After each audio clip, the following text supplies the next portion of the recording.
Channel. ഇന്ന് നിങ്ങൾ ഞാൻ ഈ ഡ്രസ്സൊക്കെ ഇട്ട് വന്ന് കാണുമ്പോൾ തന്നെ നിങ്ങൾക്ക് അറിയായിരിക്കും എന്തെങ്കിലും ഓണത്തിന്റെ റിലേറ്റഡ് ആയിരിക്കുന്നു. പിന്നെ തമ്മിലിൽ കണ്ടു കാണും.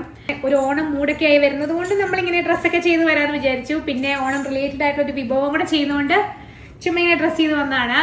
അപ്പൊ ഇന്ന് നമ്മൾ ഉണ്ടാക്കാൻ പോകുന്ന ഒരു അടപ്പായസാണ്. അടപ്പായസം എല്ലാ പായസം എല്ലാവരുടെയും വീട്ടിൽ ഉണ്ടാക്കുന്നതാണ്. ഇതിപ്പം നമ്മുടെ വീട്ടില് ഇവിടെ പെട്ടെന്ന് ഉണ്ടാക്കുന്ന ഒരു അടപ്പായസമാണ്. ഭയങ്കര ഈസി ആയിട്ടുള്ള റെസിപ്പിയാണ്. അപ്പൊ നമുക്ക് നോക്കിയാലോ എങ്ങനെയാന്ന്. ഇതൊരു അരിയുടെ അടയാണ്. ഇതൊരു 200 ഗ്രാം ഉണ്ട് കേട്ടോ. അപ്പൊ നമ്മൾ ഇത് മൊത്തം വെച്ചിട്ട് ഉണ്ടാക്കാന്ന് വിചാരിച്ചു.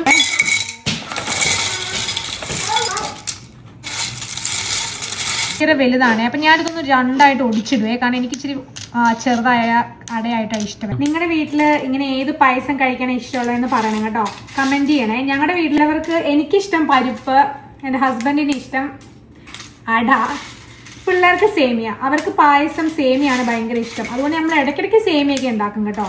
കുറച്ച് വെള്ളം തിളപ്പിക്കാൻ വെക്കുക. അതിനകത്തോട്ട് നമ്മൾ ഈ കുക്ക് ചെയ്യാൻ വെച്ചേക്കുന്ന അട ഇടുക.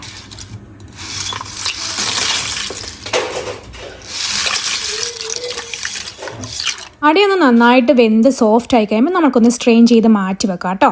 എന്നിട്ട് നമ്മൾ ഒരു ഉരുളി എടുത്തിട്ട് ഞാനിവിടെ ശർക്കര പൊടിയാട്ടോ എടുത്തേക്കണം. അപ്പോൾ 2 കപ്പ് പൊടിക്ക് ഞാൻ ഒരു 3/4 കപ്പ് വെള്ളവും കൂടി ഒഴിച്ച് നന്നായിട്ടൊന്ന് ഉരുക്കിയെടുക്കും. ആ ഉരുക്കി കഴിഞ്ഞിട്ടാണ് ഞാൻ അതിനകത്തോട്ട് നമ്മൾ ഈ വേവിച്ച് വെച്ചേക്കുന്ന അട ഇടുന്നത്. ഇപ്പം അത്യാവശ്യം ആ ശർക്കരയെല്ലാം നന്നായിട്ട് അലിഞ്ഞിട്ടുണ്ട് കേട്ടോ. നമ്മൾ ഈ അട ഇനി ഇതിനകത്തോട്ട് ഇടുവാണേ. ഇനി ഈ അട ഈ ശർക്കരയെ കിടന്ന് നന്നായിട്ടൊന്ന് കുറുകി വന്നു കഴിയുമ്പോഴത്തേക്കും ഞാനിപ്പോൾ കുറച്ച് നെയ്യ് ഒഴിക്കുന്നുണ്ട്. ബാക്കി ഞാൻ നമ്മുടെ അണ്ടിപ്പരിപ്പും കിസ്മിസ് എല്ലാം വറുത്തിട്ട് ആ എണ്ണ ഒഴിക്കും കേട്ടോ. ഇപ്പോൾ തന്നെ നമ്മുടെ ശർക്കര നന്നായിട്ട് കുറുകി വന്നപ്പോൾ ഞാൻ 2ാം പാൽ ഒഴിച്ചു. 2ാം പാൽ ഞാൻ നമ്മുടെ ക്യാൻഡ് മിൽക്കാണ്.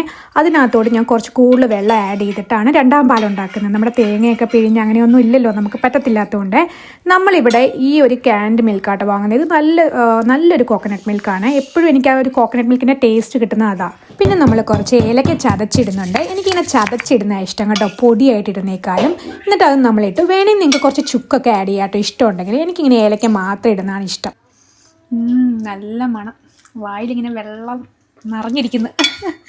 നല്ല മണമുണ്ട് കേട്ടോ, നല്ല ഏലക്കയുടെയൊക്കെ മണം. ഇതിപ്പോൾ ഇത്രയും കണ്ടോ നന്നായിട്ട് കുറുകി. ഇത്രയും നന്നായിട്ട് കുറുകുമ്പോഴാണ് അതിൻ്റെ ടേസ്റ്റ്. അതായത് ആ അട ആ തേങ്ങാപ്പാലിലും കൂടെ നന്നായിട്ട് കിടന്ന് വെന്തിട്ടാട്ടോ ഇത്രയും കുറുകിയേക്കുന്നത്. ഇപ്പം നമുക്ക് ഇതിൻ്റെ കളർ തന്നെ കാണാം, നല്ല ഡാർക്ക് ബ്രൗൺ ആയിട്ടുണ്ട്. ശർക്കരയുടെ ആ ഒരു കളറും തേങ്ങാപ്പാലൊക്കെ കിടന്ന് വറ്റി നമ്മുടെ അടയൊക്കെ നല്ല സോഫ്റ്റ് ആയിട്ടുണ്ട്.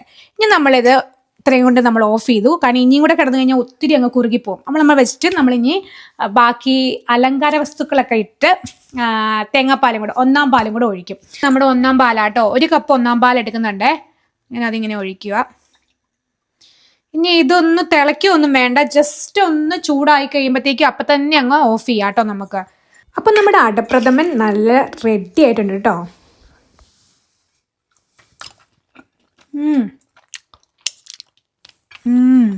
അടിപൊളി. ഓ, എനിക്ക് ആ പഴവും പപ്പടവും ഇട്ട് കുഴയ്ക്കാനായിട്ട് ഒരു സമാധാനമില്ല കേട്ടോ. ഓ, അടിപൊളി. ജോയ്ക്ക് ഇഷ്ടപ്പെടും. നമ്മൾ കുറച്ച് നെയ്ക്കകത്ത് അണ്ടിപ്പരിപ്പും കിസ്മിസും നിങ്ങളുടെ ഇഷ്ടത്തിനനുസരിച്ച് ഇടാം കേട്ടോ. എനിക്ക് അണ്ടിപ്പരിപ്പ് കഴിക്കാനാട്ടോ കിസ്മിസിനേക്കാളും കൂടുതൽ ഇഷ്ടം. എപ്പോഴും അങ്ങനെയാണ്, കുഞ്ഞിലേ പോലെ എനിക്ക് അങ്ങനെയാണ്. നമ്മുടെ കാഷ്നട്ടും കിസ്മിസും കൂടെ നല്ല നെയ്യിൽ വറുത്തിട്ട് ഞാൻ ആ നെയ്യും കൂടെ ചേർത്തിട്ട് ഒഴിക്കുകയാണ്. കാരണം ഞാൻ വേറെ എക്സ്ട്രാ നെയ്യ് ഒഴിച്ചിട്ടില്ല കേട്ടോ. അപ്പം നമ്മുടെ ഓണസദ്യ സ്പെഷ്യൽ അടപ്രഥമൻ റെഡിയായി. അപ്പം ഇനി ബാക്കി എന്താ, ഓണസദ്യ. അതെന്തായാലും ഇപ്പോൾ ഉണ്ടാക്കാൻ വയ്യ, ഇപ്പം ഇതിരിക്കട്ടെ. കാണുമ്പോൾ തന്നെ നല്ല കൊതിയാകും കേട്ടോ, നല്ല കുറുകി പെരണ്ട്. ഞങ്ങളുടെ വീട്ടിലിത് അന്ന് തന്നെ തീർക്കാൻ നോക്കും, മാക്സിമം പിറ്റേ ദിവസം. അതിൽ കൂടുതൽ ഞങ്ങളുടെ വീട്ടിലിരിക്കില്ല, അത്ര പെട്ടെന്ന് തീരും. പിള്ളേരല്ല, ഞാനും ജോയും. പായസം റെഡിയായ സ്ഥിതിക്ക് അത് നമ്മുടെ ഇഷ്ടം അനുസരിച്ച് നമുക്കൊന്ന് കഴിക്കണ്ടേ. എനിക്ക് ഇഷ്ടമുള്ളത് എങ്ങനെയാണെന്ന് ഞാൻ കാണിച്ചു തരാം കേട്ടോ. നമ്മുടെ പായസം ഇതിനകത്ത് റെഡിയായി. ഇനി അടുത്ത നമ്മുടെ 2 പപ്പടം, പിന്നെ നമ്മുടെ നല്ല പഴം. എൻ്റെ പഴം വലിയ പഴുത്തിട്ടില്ല കേട്ടോ, ഓൾസായാലും ഉള്ള പഴം മതി. നമുക്ക് പപ്പടവും പഴവും പായസവും കൂടെ കുഴച്ച് കഴിച്ചാൽ മതി. അപ്പം പലവർക്കും പല രീതിയിൽ കഴിക്കാനായിരിക്കും ഇഷ്ടം. എനിക്ക് പപ്പടവും പഴവും കൂടെ ഒരുമിച്ച് കുഴച്ച് കഴിക്കാനാണ് ഇഷ്ടം. ചിലവർക്ക് പപ്പടം മാത്രം കഴിക്കാനാണ് ഇഷ്ടം. നിങ്ങൾ പറയട്ടോ നിങ്ങൾക്ക് എങ്ങനെ കഴിക്കാനാണ് ഇഷ്ടം. പിന്നെ ആർട്ടിഫിഷ്യൽ ഇലയാണുള്ളത്, ഉള്ളത് കൊണ്ട് ഓണം പോലെ എന്ന് പറയുന്ന പോലെ ഉള്ളത് കൊണ്ട് ഞാൻ ഒരു ആർട്ടിഫിഷ്യൽ ഇല ഒപ്പിച്ചെടുത്തു. പിന്നെ നമുക്ക് 2 പപ്പടവും ഉണ്ട്, കുറച്ച് പഴം. ഈ പഴം ഒന്നും പഴുത്തിട്ടില്ല കേട്ടോ, ഞാൻ അതുകൊണ്ട് അഡ്ജസ്റ്റ് ചെയ്ത് കുഴയ്ക്കുക.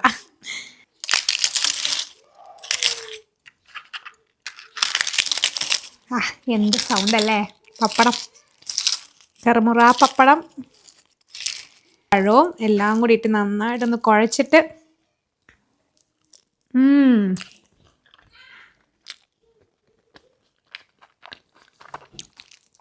ഇപ്പോഴാട്ടോ ശരിക്കും ഓണം ഫീൽ വന്നതാ. സൂപ്പർ. അപ്പം എല്ലാവർക്കും ഹാപ്പി ഓണം.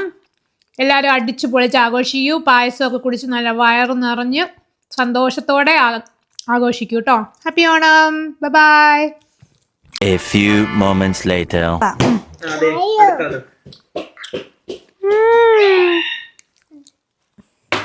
ആളുടെ ഫസ്റ്റ് പപ്പടം പഴം പായസം കേട്ടോ. സേമിയ മാത്രം കഴിക്കുന്ന ആളാണിത്. ബൈ, ഒരു മൗത്ത് കഴിക്കാം, ടേസ്റ്റ് ചെയ്ത് നോക്കാം. ബാ.